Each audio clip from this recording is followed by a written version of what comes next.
Run Your Story family. This is Allison Gilliard with Run Your Story, where every story needs to be heard.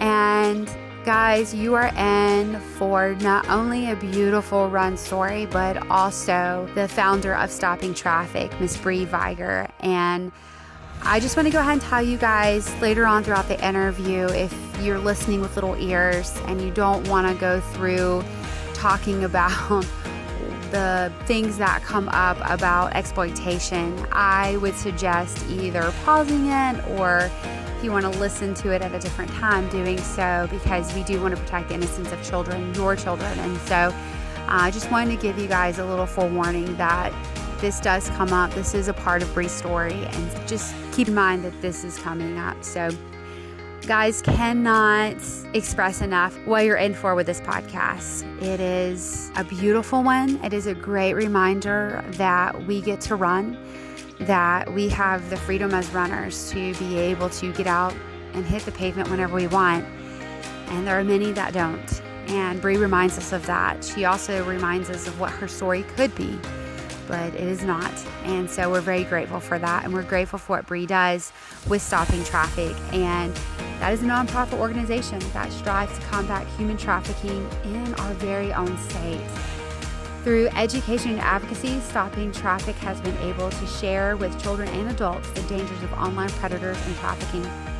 Let's come together, guys, and shine a light on the dark areas of exploitation. Join us in the fight against human trafficking. For more resources and information, please visit Stopping Traffic, their social media pages, and the website, www.stoppingtraffic.com. And again, I just want to thank Bre for sharing her story, for being so brave, not only with her run story, but also with the hard story, and bringing to light and becoming an advocate. So guys, lace up your running shoes and get ready for Bre Vigor and her run story.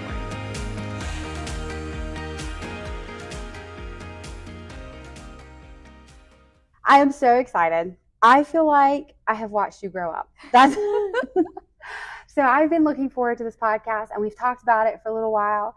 But we have Miss Bre Vigor, Brianna Vigor. I know her as Bre, but I mean, you've been Miss Mobile Bay, you've competed for Miss Alabama, and just this journey that you've been on. We both have such a strong urge to end human trafficking. So we've partnered, we've just been at each other's corner. And I absolutely love that. And like I said, I feel like I've watched you grow up. No, you really have, since high school. That's right. And I'm fixing to graduate college. It's crazy to me. Crazy. It's like, what happened?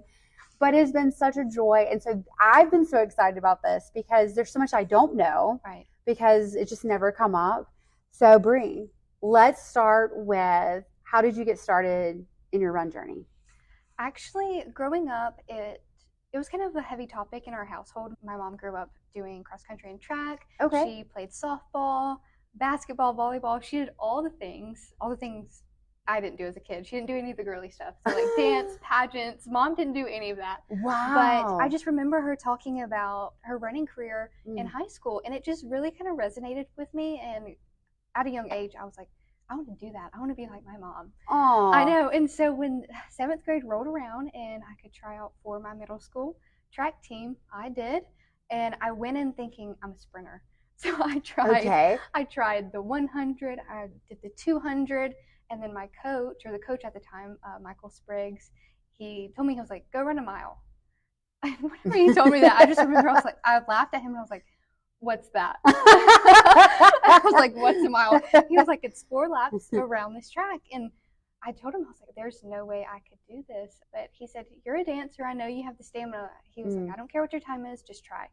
And you know what? 4 laps later, I did it, my first mile. Wow. And at the time, like he said, we didn't care about my time, but he really conditioned me to be like a mid-distance runner to a distance runner. And I fell in love with it. Growing up in the competitive dance arena, running was like my other outlet where I could be more gritty. Because in the dance world, you have to be sassy and like just kind of like appealing to the audience, if that makes sense. Sure. You know, like you're putting on a show, you're entertainment at that point. But with running, it was just like, this is me. I can determine how good and how successful I am. Granted, there's a team aspect to Sure. it, but at the end of the day, I can determine my own success. So I really fell in love with it for that reason exactly. But then I went on to running in high school, where I'm the most decorated female athlete who's ever graduated from Mary Jane Montgomery. I did not know that. Okay, yeah, so okay. I hold the most records in running at that school. Get out of here. Oh my goodness. Wow. See, fun fact. I didn't know that. Okay. And then I ran a little bit in college, but unfortunately that was short-lived. Now I just do it for fun. Yeah. So that's actually where part of your journey to title, because you left running and picked up a ball gown instead and said, we're going to go compete. Right. Yeah. So how was that transition? It was hard at first, just because, granted, the pageant world is competitive. I'm not saying that it's not, but the feelings that you get when running in an indoor, specifically, I loved running indoor track just because the sound and just like the cheering, it was so enclosed, you could feel it in your stomach. And there's nothing like that roar of a stadium whenever you get ready to toe the line. So I really missed that aspect of running and just like feeling that sort of competitiveness. But it was hard at first, but I think once I jumped into the pageant side of things, running became a stress relief. It was a way for me to get away from my busy schedule and just take a moment and have some me time. And you still run? I do. Yeah. I do. Not on a schedule like I should, but I do from time to time. Yeah. I'm struggling right now because it's just so hot outside. Oh, preach, girl. With my work schedule, I can't really run in the mornings because I have to be at work by 7 or 8 a.m. I could get up, but do I want to? Not really. And then by the time I get home at night, I just want to cook dinner and watch a TV show on the couch. Yeah. So I've been running on a treadmill, which is not my favorite, but hey, we're getting it done. Yeah, there you go. Miles is miles. That's right.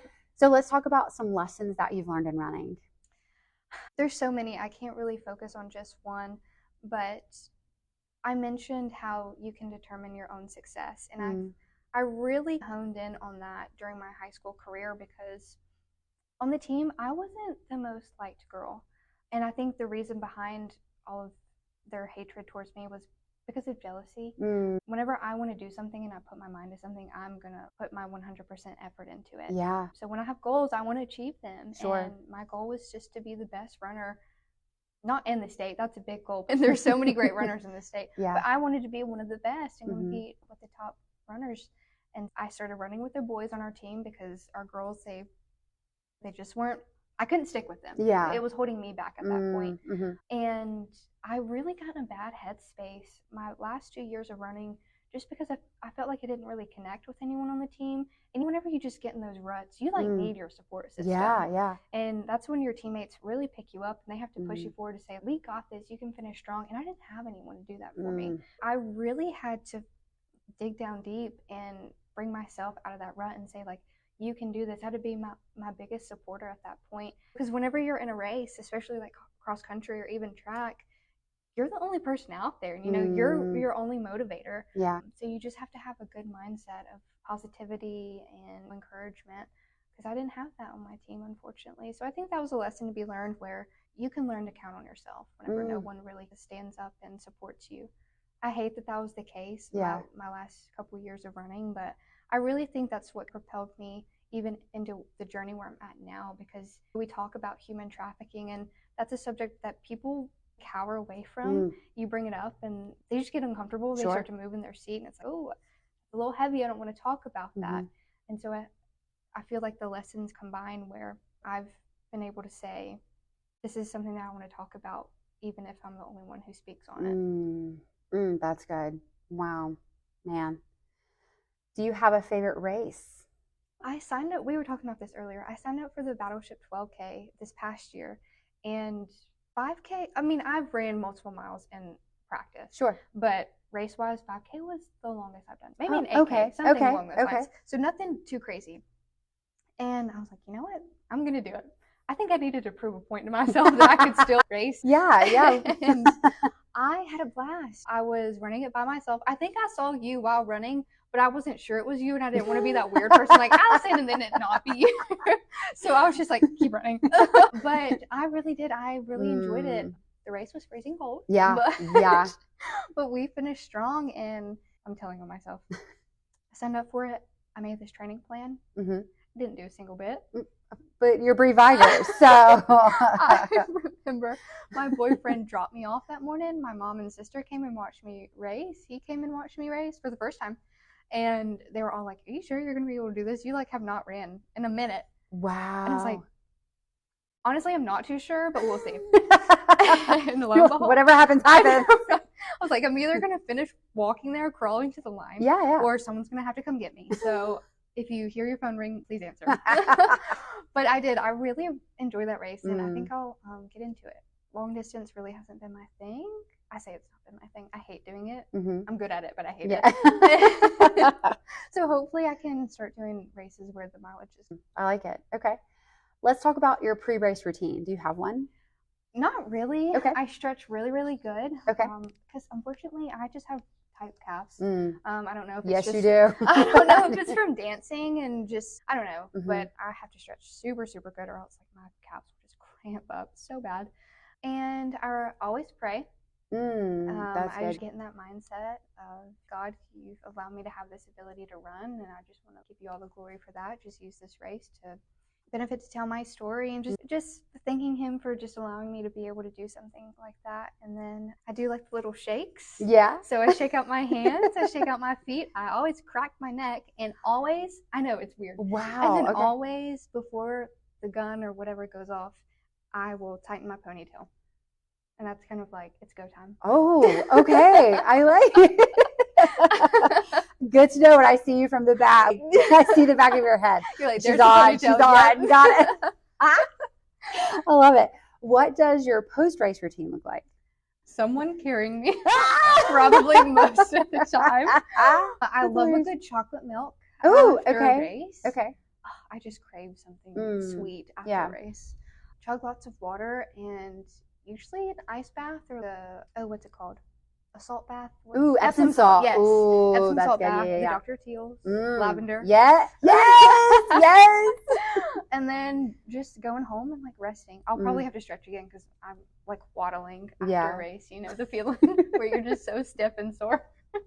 That's me. I love that so much. What is your favorite running item?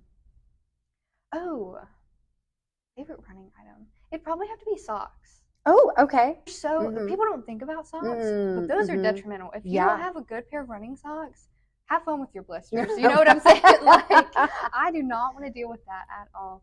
I really like the features. Okay. I like them thin though. I don't like them too thick.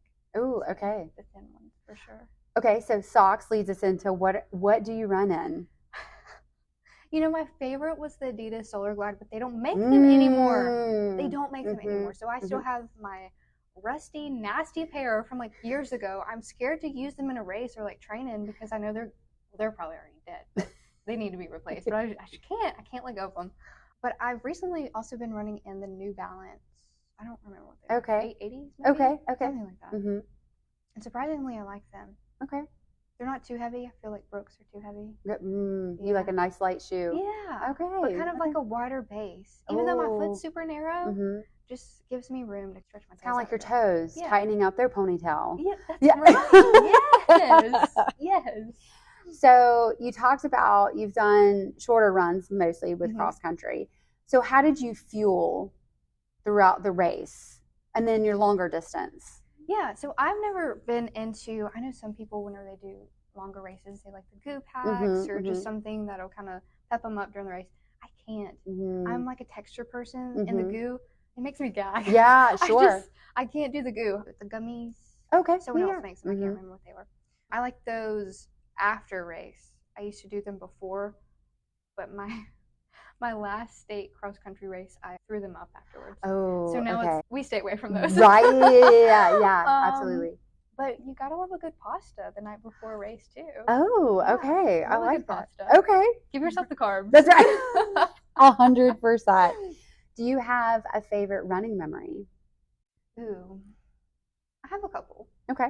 I think it was the first time in cross country where I knew that I could probably qualify for state. And I just remember talking about it, the practices leading up to it. I was just in that mindset of this is what I want to do. Yeah. But at the time, our girls team, they were super good a couple years before, but then a bunch of the girls graduated. So we were in that rebuilding phase. And I was one of the varsity girls, but I was like a freshman. Okay. And I just really had that goal of making it to state. And at the time, Aubrey's Army was super big, and our community was just rallying together for her. So I remember on my spikes, I had the Aubrey's Army bracelets wrapped around my shoe, and my mom wrote Bible verses everywhere on me, literally everywhere, on my arms, on the backs of my legs. I think she even wrote some on my back. And that day was super hot. I just remember it was one of those days where you just walked outside and it's immediate sweat's pouring off of you. So I knew it was going to be a tough race, but I prepared well and I really got in that mindset. And I was one of the few girls to make it to state that year. Wow. And I know during that race, I felt you just want to quit because the heat was just unbearable. These girls are pushing you like limits you've never even thought that you could reach. And I just remember looking down, and I can't remember what exactly my mom wrote. I think my grandmother that year passed away. And she wrote something like, your guardian angel's pushing you. And I just remember looking down at that whenever I was running and I wanted to quit so bad. And I did. I felt like my Gigi was there with, So I just remember that last 100 meters, it was go time. And I did. I made it. It was such a fun experience. And that was one of the moments that I'll remember for forever. And I always keep my race bibs. Gotcha. And I always write memories on the back of them, like my time. And just, do you really? Yes, I love do. that. I have all my race bibs. Oh. Where do you keep them? I keep them in a Ziploc bag. Okay. They're upstairs right now at my parents' house. But it has all my ones from, I think, starting back into, we didn't have bibs in middle school, but beginning of high school. Well, I moved up in middle school to a high school. So I probably have some from them. And then all the way up into college. And then, like, even as I'm doing races now, I'll even add them. I know. That is so sweet. I wish I would have done that. That's amazing. I love that. And that it's weird so because I won't take the pins off of them either. Okay. The pins You're like, this is a whole experience right here. Yes. That's amazing. Do you listen to music? I do. Okay. What's your playlist? Okay. You have to have the AirPods, the noise canceling ones. Okay. Just so you can zone out in whatever you're feeling. And honestly, I can't work out to Christian music because unless it's like peppy. But longer races, I love Christian music. Elevation worship, just hit shuffle. It just gets me in that mood. Of either chilling out with a decent pace or picking it up and just rocking out. I remember during the Battleship 12K, one of my favorite songs came on and I was just jamming. I was in my zone, singing. The people next to me, I'm sure they could hear me, but if they were paying attention, I don't know. But they were probably like, who is this girl? We were all dying that day, so it's fine. But yeah, I love that. Christian music. Yeah. Hey, that's what I have, all genres of Christian music, because there's like Christian rap, there's Christian, I call it Christian country. There's like the whole genre is in there of all different ones. So I love that. That's awesome. Let's talk about a favorite recovery tool. Do you have one? Probably my roller. Ooh, I love my roller. That's really the biggest thing. Yeah, because my calves, I don't know what it is, but my calves, they just hate me. So I have to take care of them, give them all the loving. But I like the ones, not the foam rollers. The stick roller. Yeah, stick roller. There's a difference. There is a difference. There's a difference. The foam roller, I give it like an 8 out of 10. Right. Oh, okay. The stick, 10 out of 10. Got it. I love that. What does your favorite cross-training activity look like? I love to swim. And I've gotten into that recently. Honestly, I didn't think I was the best swimmer growing up. I just did it for fun. I didn't care what I looked like. But as I've kind of like been introduced to that and have friends who are really big into swimming, I've gotten real big into it. I am getting better. But yeah, so honestly, I should have done that in college whenever my hip was injured, but I just didn't. I didn't really have the facility to do so. We have a pool at the University of Mobile, but it's just not big enough to do like lap swimming. But now that I have the resources to do so, I'm in the water a good bit. It feels so good. And the thing is, you can do a workout in the pool. People don't realize that. You can sweat in the pool. Oh, yeah. Yeah. Oh, yeah. Last time I did a workout with one of my friends who actually used to swim collegiately. So anytime I swim with her, I'm like, please go easy on me. Or like, if I have to take a little bit of breather, like, please keep going. But I did a workout with her, and oh my goodness, Mm-hmm. I've never sweat in the water like that before. But I'm like, what is sweat and what is actual like pool water? Right, You know what right. I mean? Yeah. It was good and bad at the Mm-hmm. same time. 100%. I felt Yeah. great afterwards. Yeah. It was awesome. Just swimming. Do you have a race that you're like, ugh, not my favorite? Probably the municipal park race or any race at municipal park. Okay. Okay. That's where we would have to do sectionals for cross country. I hate it. Okay. If I'm being honest, I hate that race. All the hills, and you finish on a hill. Mm-hmm. That's just mean. Mm-hmm. That is so mean. Yeah. I just remember getting up, getting around the train. Once you get around that train and you go down the hill, I'm like, why couldn't y'all include this like somewhere else? You know what I mean? Yeah. And you go up this hill. So frustrating. But yeah, I hate that race. Yeah. I would never run there probably ever again. Let's say that somebody comes to you and they're like, Bre, I want to start running. What is some advice that you would give to them? I think it's, even though most people, you mention running and it's like they get scared. You mention running, they do. They get scared. Yeah. Why would I want to do that for fun? I thought the same thing. Yeah. But I didn't know what all I could take away from it. And at the end of the day, we're not worried about what your pace is, what your time is. As long as you're putting one foot in front of the other, that's all that matters. I don't care how long it takes you to get there. But my favorite scripture is Hebrews 12:1-2, and it's about running the race that the Lord has given you, and with endurance. And I think it carries into life. So many obstacles are going to be thrown in your way, especially same thing with the race. Yeah. You're going to have those obstacles, and it comes to how you're going to handle those situations. Are you going to run away from it and cower down and say, well, I don't feel good enough? Or are you going to step up to the plate and really just put that encouragement and positivity in yourself and say, no, I can do this. I can tackle it head on. That's really some key things that I've been able to take away while running, and I think that goes for everybody. My eyes have been opened tremendously since getting into running specifically, and it's really just become an outlet, a resource, and you can meet some pretty cool people, if I'm being honest. So I think just start. You never know what's going to happen and where it's going to lead you, so run your race. I love that. That's so good. Oh, yes. Do you have any running goals? I think now my running goals is just letting running be for fun. Because whenever you do compete often, it becomes, I don't want to say a burden, but at that point it's like you look at it like a job. Sure. Where you have to do this, and if you don't achieve those goals, you get down on yourself. So I think now it's just not putting any pressure on myself, but to really enjoy just being in the moment. Yeah. Making it fun, and where I can rally people behind me to get involved.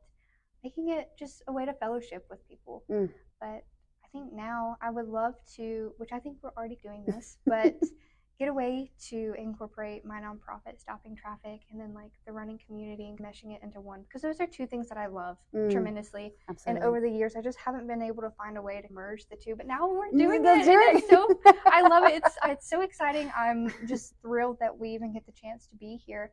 But yeah, I think that's just a bigger goal, is to find more ways to incorporate the two. I love that so much. Oh, so excited. What is your mantra or something that you say to yourself when you have to hit that hill, or it's hot outside and you're like, I don't want to do this, or just things aren't going well in a race and you're like, but I got to finish this? What is something that you tell yourself? So I kind of have two. Okay. I'm going to hit on two. I don't know if you ever have looked at my jewelry before, but I always wear this lightning bolt ring. I've had it since high school. Look at how bent and crooked it is. It's been worn. Okay. Yeah. And I love lightning bolts for the sole reason I attribute it with the saying of a lightning bolt is powerful and unpredictable, like a lightning strike is powerful and unpredictable. So having this little lightning bolt on my finger just reminds me to be powerful and unpredictable in all ways of life. That's so good. But I just remember also, like in running too, you think of lightning bolt, you're like, ooh, fast. So it does. It reminds me to remain steadfast and be powerful and unpredictable in everything that you do. But also I have this bracelet's pretty worn too.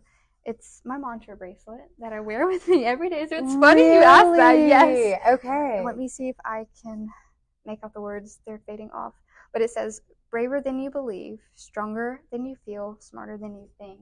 And that, I don't know, that's another thing that I take with me in all phases of life. But yeah, whenever I get ready to hit one of those hills and I'm just like, oh, I don't want to do this, I'm just reminding myself, be powerful and unpredictable, and you're braver and stronger than you think. I love that. So I have to tell you a funny story about lightning bolt, because you had some lightning bolt earrings Yes. that you wore. Yes. Okay. And so that's always been stuck in the back of my mind. Oh, really? Yeah. So I was at a girls' shopping trip with some friends of mine that I work out with, and we went to Urban Emporium. And I had been looking specifically for the lightning bolt earrings because I was like, if Bre Vigor wears them, then I have to wear them too. And so I found some. And so now it's one of the things that I wear when I run. Yes. Because I'm like, but I didn't know the correlation. I just correlated the lightning bolt with Bre Vigor. And I was like, I got to have that. Yes. See? You're a terrible influence. In a good way. But I do. I remember those lightning bolt earrings, and I hate it because I think I lost one of them. I still have the other one in my jewelry case, but I can't let it go. But the other one, right. And they discontinued the line, so I can't. Oh, I know, sad. But yeah, I think those two things. And then honestly, I have one more, which I didn't think about it until you mentioned wearing something a long time ago. But in races in high school, I used to wear this ribbon that said, I'm a big ribbon girly. I'm always running with a ribbon in a race. And I had a ribbon that was embroidered and it said Ubuntu. And that's Swahili for a saying that says, I am because we are. And people, whenever I tell them that, they're like, they didn't really understand it at first. Sure. But I encapsulate it with, I wouldn't be here if it weren't for the people who support and encourage me along the way. My family, and my mom specifically, my dad, my sister too.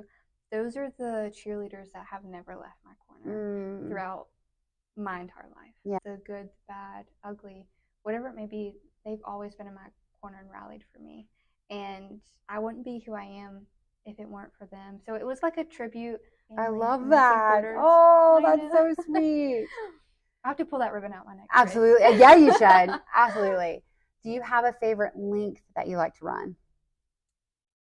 If I racing or just yeah, training? Just in general. Yeah, it doesn't matter. You're like, oh, I can't wait to hit that mileage. If I could run another 800. Oh, okay. In my prime, not now. In my prime. I would love to have that opportunity. People hated the 800, but I loved it. Yeah. Because it was middle distance. It was a sprint, but also like you had to have the endurance to finish it. I miss the 800. And it's not like you can just get a friend and be like, run this 800 with you. It's not the same. You know okay. They need to bring back like an adults track team. Okay, please, can you make that happen, please? I think you should make that happen, Bre. That's hilarious. I love that so much. Let's talk about when you're not running. I'm a busy gal. You are a busy gal. You're in school, and you have a nonprofit. I do. Stopping trafficking. Yes. How did that come about? During the pandemic, I actually graduated in 2020. I didn't have the rest of my senior year to look forward to. It was just kind of like, it just came to an end all of a sudden. And I didn't want to sit there and just figure out what I was going to do next with my life. Sure. I knew that I had certain talents and resources where I could pour into something to make something so much greater than I am. I decided to start my nonprofit, Stopping Traffic, and at the ripe age of 18, I made it happen during COVID, and we had to jump through a lot of obstacles just because, like I said, whenever you want to mention human trafficking in general, it's like people shut down. And I didn't know where to start. I didn't know what resources were out there. All I knew was I was a girl with a goal in mind and a strong will, and I was going to make it happen one way or another. Yeah. And I didn't really know what I wanted it to look like at first. All I really knew was I wanted to raise awareness, specifically within our area, because I knew how much it needed it. And I thought, what better way to do it than with my story? And I really just started getting on the network and trying to get in contact with people. It led me to Chris Cyback at Camille Place, and love her. Shout out. I do. I love her so much. And also the Rose Center at the time. I was able to get into the Child Advocacy Center and just get a hold of them. The FBI office, the U.S. District Attorney's office. It was just like the ball kept rolling. Yeah. And I remember having a conversation with my mom where I didn't feel like I was not so much worthy, but I didn't feel like I was trained enough to be able to be in the position that I was in. Do you know what I mean? Like I didn't feel like what all I had been through was validation enough for me to say, I deserve to be here. Wow. I deserve to have a seat at this table. And it was just like these events just kept coming. It's one event would lead to the next, and then this one contact with this one person would lead to another. And that was, I think, God's way of showing me that you're in the right place. I wouldn't lead you in any other direction but the path that you're supposed to be on. And so I kept going with it. Yeah, yeah. That's where I've been now, is wherever God leads me, I'll go. And it's allowed me to partner with the district attorney's office in Mobile. I've done a little bit with Baldwin County's district attorney's office. I've been able to speak to 1.3 million individuals. Wow. Sharing my story where I was almost trafficked as a middle schooler. Here in Alabama. Here in Alabama. South Alabama. Right. In the Sims community. Right. So growing up in Sims, I attended Sims Middle School, and I was elected as a class representative at the time. Basically, that meant I had to get a point of contact for everybody in my homeroom. And what people don't realize, Sims Middle School is actually the largest feeder pattern school in the state of Alabama. Oh, really? Yes. Okay, I didn't understand. So we have 7 feeder pattern schools that infiltrate Sims. Wow. So you can just imagine me walking in on my first day. It's like new faces literally everywhere. Sure. And I had my older sister, Savannah, who was in 8th grade at the time, where I could lean on her. But I remember as kids, we planned it out. Savannah, if I need help, I'm going to come to you. Yeah. We have our phones. I can message you, whatever. Right. First day of school, we were walking in, and I don't know why, but they made 8th graders and 7th graders go one way, and then 6th graders go another, but you were going to merge back at a point at the end. I don't know. It was weird. And I see Savannah, and I'm like, wait on me. Will you please wait on me? Show me where my classes are. Whole 9 yards. She sees her friends, and she keeps on walking. There goes the one person I relied on. Yeah. Yeah, I know. So during that first week, I was meeting new people. I was getting to know my classmates, getting points of contacts for everybody. And you can just imagine social media at the time, it was new. Instagram had just came out, Snapchat had just came out, and people were just adding me like crazy. But same thing with me. I'm trying to meet my new friends and get ways to contact them. But with that come messages. And I wasn't asking myself the important question, do you actually know this person? Just going down the line, hitting the accept button, replying to whoever messaged me. And like I said, my parents didn't really know social media at the time either. They knew Facebook, that was about it. Yeah. And I remember one day this message popped up, and it was like, hey, how's your day today? It was after school hours, and I just replied. I thought it was someone from my school, wasn't too sure. It looked like a middle school profile. And that's all that mattered. Yeah. And so I replied to them. I was like, good, how was yours? And it was just a very basic conversation where we just kind of like went back and forth getting to know each other. And so I was, of course, a middle schooler who posted everything on social media, where I danced at, who my sister was, who my parents were. But my parents are pretty prevalent in the community, so it's not hard to figure out who they are and what they do. But also it wasn't too hard to find out this information just from my social media in itself. Sure. So this individual, he was from California. He was an online predator, but at the time I didn't know. Wow. And he knew all the right questions to ask, where he could, 1, gain trust from me, and then 2, just get information piece by piece, little by little. And I just remember telling him so much about myself, but I didn't really hear anything about him in return.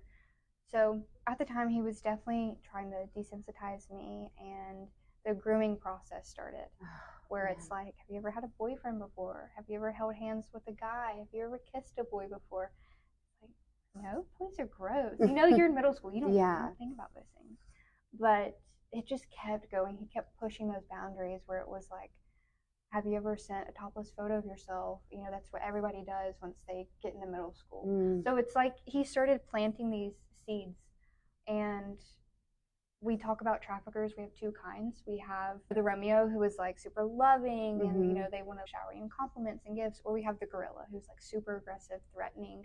They use scare tactics. And he was definitely turning into a gorilla, where it was like, all of a sudden, if you don't send this to me or do what I say, I'm going to kill your sister. Wow. And if you know me personally, you know I love my sister, Savannah.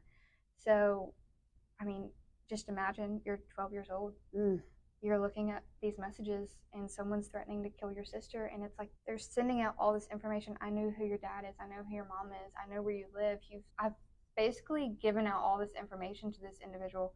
He's using it against me. Yeah. And you do it because you're scared. And I felt like if I went to my parents that I was going to get in trouble.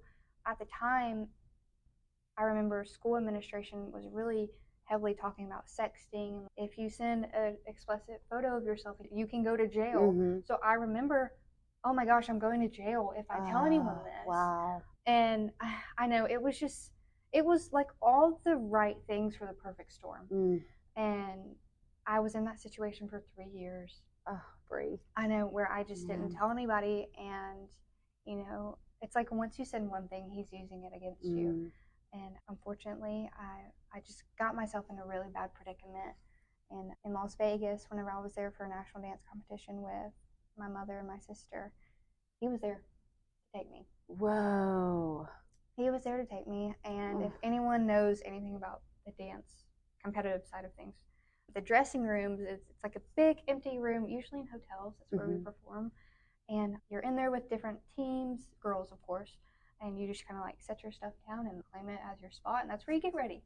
This one mom made this comment. My mom and my sister were getting me ready for my next dance, but we were in the back of the room, but kind of in eye shot of the door towards the front, but just back in the room. And this mom up towards the front made this comment and said, if your girl is changing, cover her up. There's this weird guy pacing in front. We're about to go get security. And I don't really remember the comment being made. I just kind of like brushed it off, but my mom remembers that. And they get me covered, they get me dressed, and we just kind of like mosey on along for our plans for the rest of the night. Well, my mom's usually good with dates. My therapist did a really good job. I'm not super great with dates. I get them mixed up a lot. So it was either a week or 3 or 4 days after we got back from Las Vegas when parents found out what had been happening. Wow. I know. And at first I didn't talk. I was scared. I was terrified. And if you know my mom, you know she's going to do anything for her kids.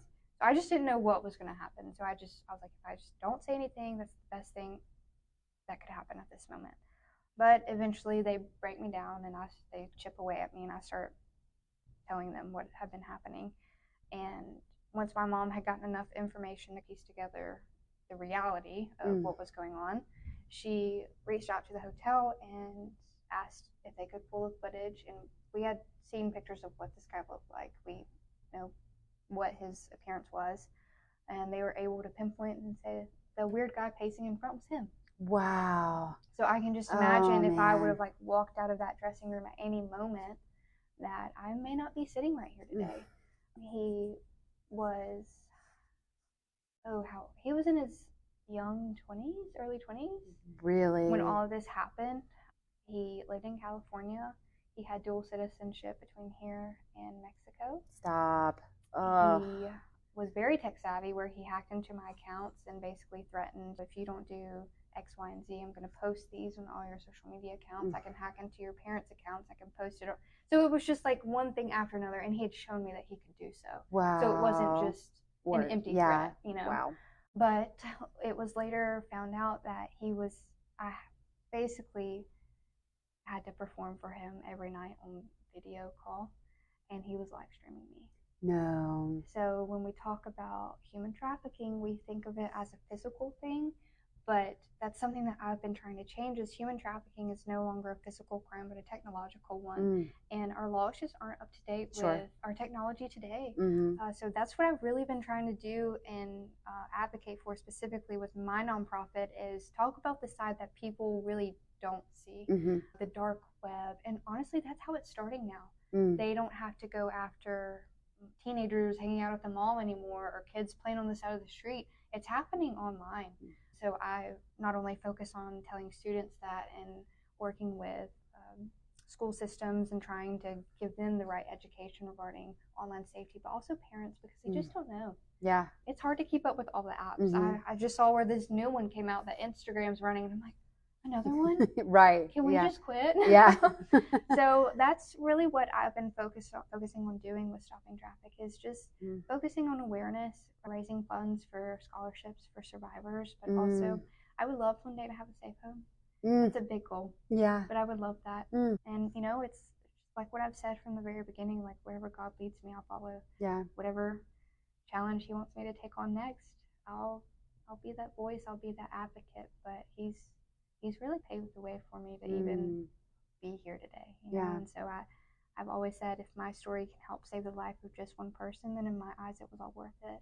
And this is a story to be shared. Yeah. It's my testimony at the end of the day. 100%. Oh, man. And the thing is, I've heard this story in different settings, but I don't know how your mom hears it time and time again, because like you said, in just a split second, in just a moment, so much could have been different. Right. And as you've brought to light, like, it doesn't just happen. Well, yes, it does happen where people do go snatch children, yes, but there is this whole other side of it, as you said. And man, wow. I know. I don't know how my mom does it. I really truly think she's Superwoman. She's a bear. I love Cricket. I love Cricket Vigor. She would be a great person to have on this podcast. But you think hearing my story is impactful, but when parents get the opportunity to hear my mom speak, and when she gets up there and takes over that microphone, she can bring a house down. Yeah. It's just, she's so powerful and intentional with her words. But I just feel like a mother will fight so hard for her kid. And my mom did just that. I can never thank her enough. And I feel like I can never repay her and for all that she's done for me. But even since everything happened, she has really encouraged me to share my story for a greater cause. Because we've always said in our household, this is something that we can use as a crutch. This is something that we can use as, this is my sob story. Look at what happened to me, and butcher it and you take it for granted. Yeah. But we wanted to turn that around and use it to where we can give back to our community and just rally a community together and say, yes, this happened. Yes, it's sad. And I would hate for this to happen to someone else. But at the end of the day, valleys bring community. And whenever you're in those low moments, you look for those people who are in your corner. And that's really when you get to know someone and you get to grow with them. And at the end of the day, if you're in the valley, the only place you can go is up. So just keeping your eye on God, set on the Lord, and knowing better days are yet to come. She was my lifeline during that whole time. Sure. My number one encourager. So yeah, my mom, she's absolutely great. And just knowing your mom, I have a feeling that she would say, I was just doing what a mom would do. Right. And she would say, I don't expect anything from Bre. I was being a mom. Yeah. I was being Cricket. Absolutely. Absolutely. She would probably sit back and say, I didn't have any other goal but to protect my kid. 100%. Yeah. And she's not going to give herself the credit that she deserves. Yeah. But I'll try to give it to her. She does. She deserves the world, and just, I cannot thank her enough. And I hate not giving my dad, I'm not saying that my dad didn't do anything. As a dad, I can just imagine how hard that whole situation is. And it's like, you have to take a step back for a moment and say, I'm supposed to be the protector in my household, not just fail my kid. Yeah. So that was really a struggle for him. And I think over the years, we've just tried to rebuild that relationship and saying, this didn't happen to me because of you. Right. Right. And that's really just been a hard concept for even my sister to grasp too. She was like a second mom. Yeah. And we spent so much time with you. How did we not know this? But together we've grown as a family, and it's really brought us together even more, and we're just stronger than ever. So I give credit to all of them, because honestly, they, like I've said, my biggest cheerleaders, my number one supporters, and I couldn't be more thankful for them.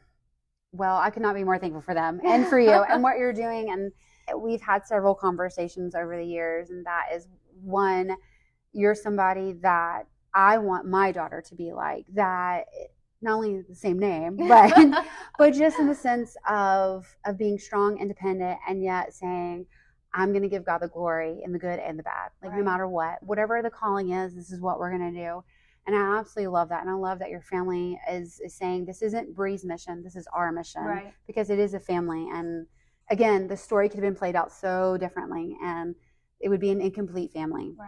But it's not. And you guys are more, as you said, stronger than ever. And again, it goes back to also having watched you grow up. Those are things that I didn't know that you were going through as well.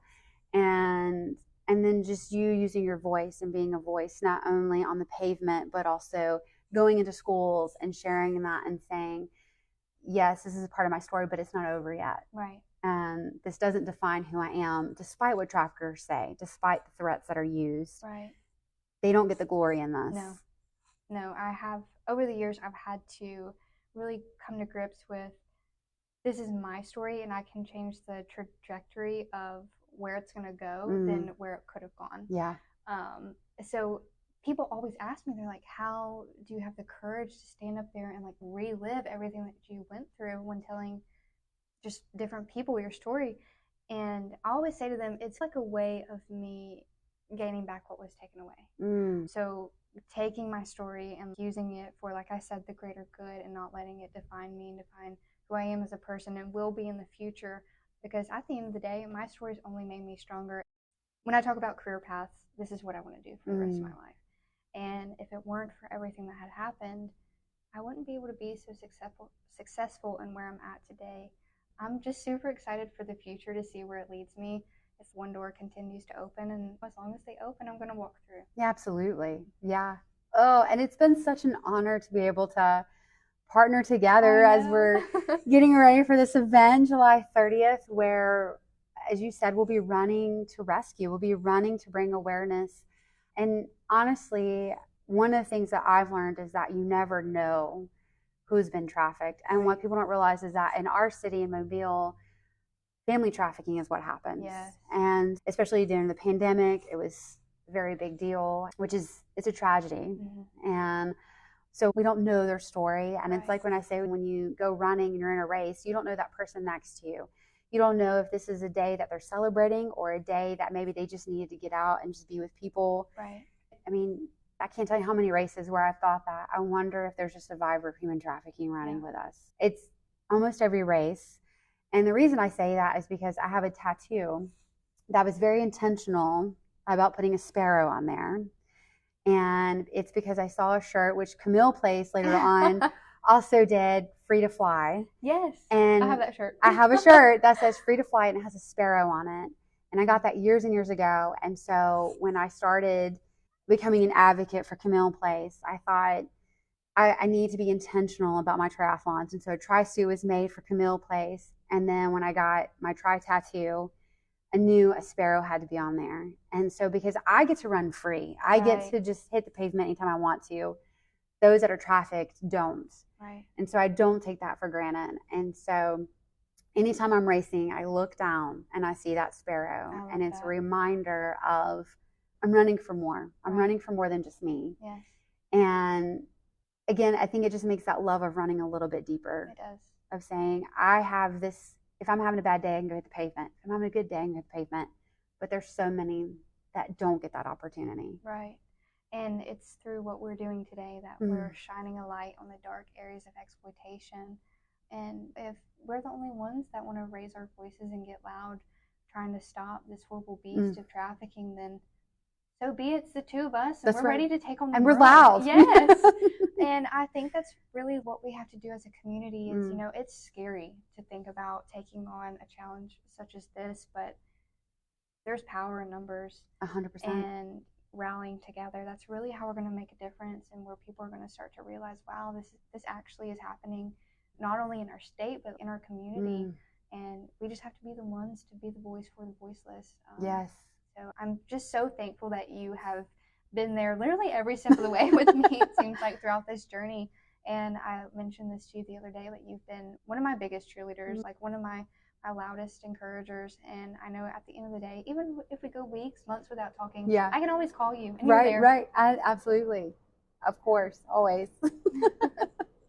So we have this big function coming up July 30th. Yes. So we're going to have people come, run, walk, bike, bring their dogs, bring their families. And the whole idea is that people pledge a mile, 2 miles, whatever they want. And they say, hey, if you go run 10 miles, I'll pledge $5 or $10 or whatever they want per mile or anything like that. And so the whole idea is that we're raising money while hitting the pavement. Yes. I would love if people would mark their calendars for July 30th. Just come out, even runner or not. Just come out there for the sense of community and learning more about our human trafficking efforts and what we're really trying to do to combat it. And bring whoever you want. If you want to make a sign, make a sign. Yeah. We love the encouragement, but also I hope that we can get some people out there. I think that we're going to have a time to worship and, you know, just really thank God for having the opportunity to be there in the first place. Hopefully we'll have some vendors and some food trucks. We'll see where that goes. Keep an eye on our social media, I'm sure, so you can see what all the fun things are. But I would love if the community came out and supported us for this event. It's going to be good. Yep. I'm so excited. All right, my friend, do you have any final words of wisdom? I think running your story, Everyone has a story. Mm. No matter what it is, no matter how dark it can be, no matter how scary it may seem at first to share it, there's a purpose that you lived in that moment to begin with. So everyone can benefit from it. So I would say run your story, live your story. And at the end of the day, share your story because it's worth to be heard. Oh, that's so good. Oh, thank you, Bre. Thank you for what you're much. doing. Thank you for your voice, and thank you for being you. So Awesome.